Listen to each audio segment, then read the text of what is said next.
അപ്പോൾ ഗൈസ് നമ്മളിന്ന് ഡ്രസ്സ് എടുക്കാൻ പോകാം കേട്ടോ. പെരുന്നാളൊക്കെ കഴിഞ്ഞു, എന്നാലും ഡ്രസ്സ് എടുക്കുന്നത് ഉമ്മാക്കാണ്, വേറൊന്നല്ല.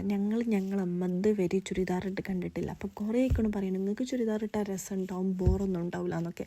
അങ്ങനെ ഞങ്ങൾ പറഞ്ഞ് മോട്ടറാക്കി ഉമ്മാക്ക് ഇപ്പോൾ ചുരിദാർ കിട്ടിയാൽ മതിയാവും. കാരണം ഒരു നാളെ മൈസൂർക്ക് ടൂർ പോവാണ്. അപ്പോൾ ഇമ്മയും അമ്മായും കൂടെ ഒരേ ഏജിലോലാണ്. ഒരു പ്ലാനാക്കി നമുക്ക് ഇന്ന് ചുരിദാർ ഇട്ടിട്ട് പോവാം. അങ്ങനെ അവർക്ക് ചുരിദാർ നോക്കാൻ വേണ്ടിയിട്ട് നമ്മൾ ആദ്യം കാളികാവ് വാത്മീക്കാണ് കേട്ടോ വന്നത്.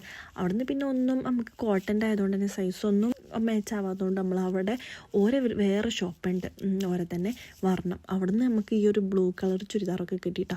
പിന്നെ അവിടെ നിന്ന് ഇറങ്ങിയപ്പോൾ ഇവളിതാ അവൾക്ക് വേണ്ടത് ഓളെന്നെ സെലക്ട് ചെയ്ത് ഇങ്ങനെ വെച്ചിട്ടുണ്ട് കേട്ടോ. അത് രസമുണ്ടോ എന്നൊക്കെ ചോദിക്കുന്നുണ്ട്. അപ്പോൾ നമ്മളിതാ ഈ ഒരു റണ്ണിങ് മെറ്റീരിയൽ ഉണ്ടല്ലോ, ഇത് എടുത്തിരുന്നു കേട്ടോ. അത് ഞങ്ങൾക്ക് നല്ല ഇഷ്ടമായി അങ്ങനെ എടുത്തിരുന്നു. ഇത് താത്താൻ്റെ ബർത്ത്ഡേ ആണ്, വലിയ താത്താൻ്റെ ബർത്ത്ഡേ ആണ്, നാളെ അപ്പോക്ക് വേണ്ടിയിട്ട് എടുത്തതിനു. പിന്നെ നമ്മൾ തിരിച്ച് ഉമ്മാൻ്റെ വീട്ടിലേക്കാണ് കേട്ടോ പോകണത്.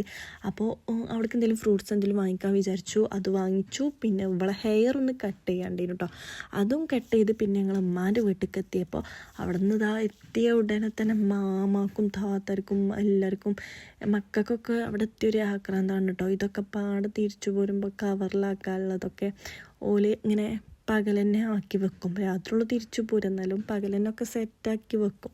പിന്നെ ഞങ്ങൾ അവിടുന്ന് സുന്നത്ത് നോമ്പൊക്കെ ഉണ്ടായിരുന്നു, അതൊക്കെ തുറന്ന് തിരിച്ച് വീട്ടിലേക്ക് പോന്നീനു.